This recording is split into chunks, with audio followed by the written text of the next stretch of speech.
I don't want it in a sense because I think it disrespects Wilt Chamberlain, Jerry West, all the guys that prior to me, I never had a chance to play against. What everybody's saying I am, I never had the chance to compete against other legends that was prior to me. This accomplishment, combined with all your others, vault you over the Johnsons and Birds and Russells and Chamberlains and all that? No. I think that's something that I really can't say can be established. Each one of us play in our different eras with different teams, with different levels of success. And to compare all of them and say one's better than the next, it's an unfair justice to the art or to the artists. Being that Magic Johnson, Wilt Chamberlain, all the guys before me were the artists of this game of basketball, and we've all learned from them, and we've improved the picture to a certain extent. And to say that one improvement is better than all of it, it's an unfair. What's good, y'all? I really wanted to make this video because tonight it looks like there's a great chance that LeBron James and the Los Angeles Lakers are going to be winning the 2020 NBA Finals. And the best part about it is that they're going to be doing it in the Kobe Bryant Mamba jerseys. So you guys already know that I'm going to be watching. But if you guys enjoy this video, make sure to go ahead and drop a like on it, subscribe to this channel and my main channel as well, and let me know who you guys think is going to be winning this year's finals, and let me know how you guys feel about the GOAT debate. I already know that as soon as this happens, LeBron fans are going to come on social media and say that he's the GOAT, and that we're going to be seeing this GOAT debate for the next week minimum every single day. We're probably going to see it into the NBA offseason, and I think it's stupid. I legitimately think it's stupid. I just played you guys the clip of what Michael Jordan said, and the worst part about that is that I personally think that if there could be a GOAT of basketball, it would be him. I'm gonna explain that a little bit later. The GOAT debate is kind of dumb because, as Jordan said, you can't play players from the past, and you dang sure can't play them in the future. See, this debate is very problematic because on TV, there's always this one guy who just meat rides, and then there's another guy who legitimately just hates on everything said player does.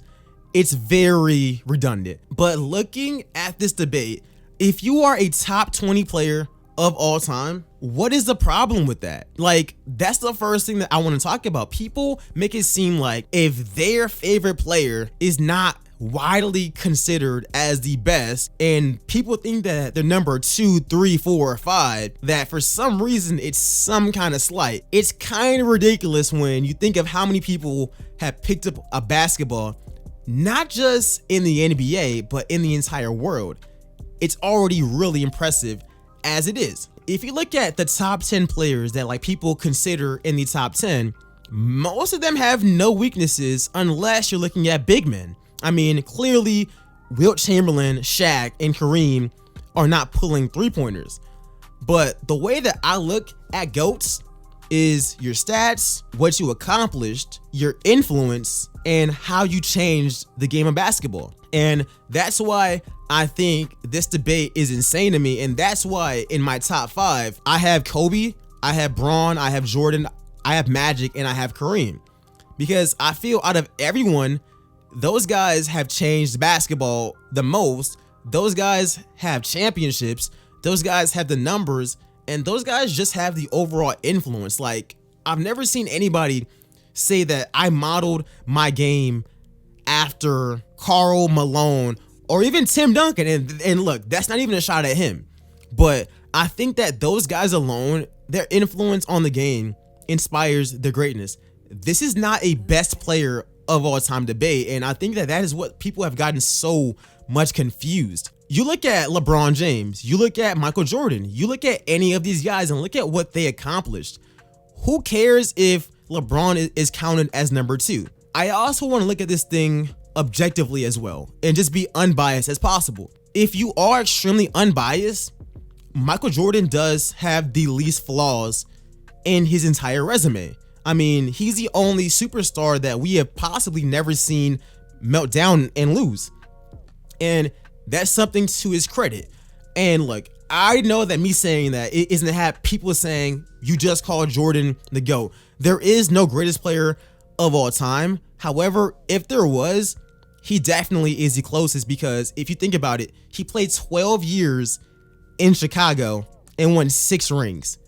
Do you know how insane that actually is? And he basically won 6 championships in a row whenever he played a full season. That is insane. Like, that is actual dominance. Consider him changing the shoe game and the endorsement game with Nike, and just him making basketball global along with everything else. Yeah, that dude is definitely the closest one. However, I really hate how this entire thing is debated, because every debate, it's Nick Wright calling out the most mediocre stuff. It's like, oh, LeBron does this 0.05% better, or LeBron's bigger and stronger. And it's like, okay, what does that have to do with basketball? Like, how does that affect your greatness? That's why I have a problem with this debate, because why can't we just love players? I mean, you look at somebody like Wilt Chamberlain, he dominated Kareem, where Kareem won at every single level of basketball, but clearly he has flaws in his game because he can't shoot the ball because he's a big man. We have somebody like Kobe, who probably worked the hardest and is probably the most skilled player ever. We have Magic, who literally made tall point guards a thing. And look, the current generation wouldn't be anything without the past, and the past still wouldn't be anything without the players that came before them. And the only thing that this GOAT debate proves is that the future is looking scary, because I promise you that Trae Young and Luka Doncic and whoever comes up next, Imani Bates, whenever all these guys put up insane numbers and younger players are calling them the GOAT, I already know that there's gonna be a lot of old heads saying, I saw them play and that's not how it was, and it's the exact way now. People don't realize that saying that somebody is the GOAT, it does not matter, because if you still consider somebody a top 5, a top 10 player of all time, that's already enough credit. I don't see this constant debate being brought up every single day in football or in baseball or in any other sport. It seems like it's really just basketball where this debate is a big thing. In football, somebody can easily say, yo, Tom is the GOAT. You won't see a Joe Montana fan or like a Jerry Rice fan or like a Deion Sanders fan or anyone else going crazy. They may just say, yo, no, Deion's that guy, or just somebody else is that guy. It's not that big of a deal.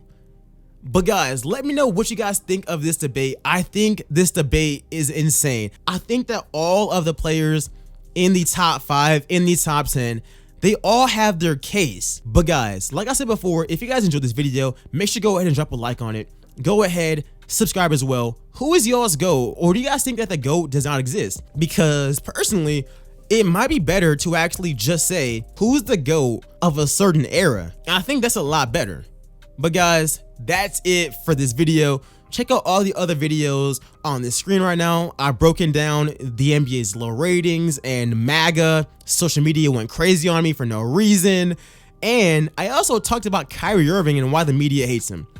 But guys, thanks for watching, and I'll see you guys in the next one. I'm out. Peace, y'all.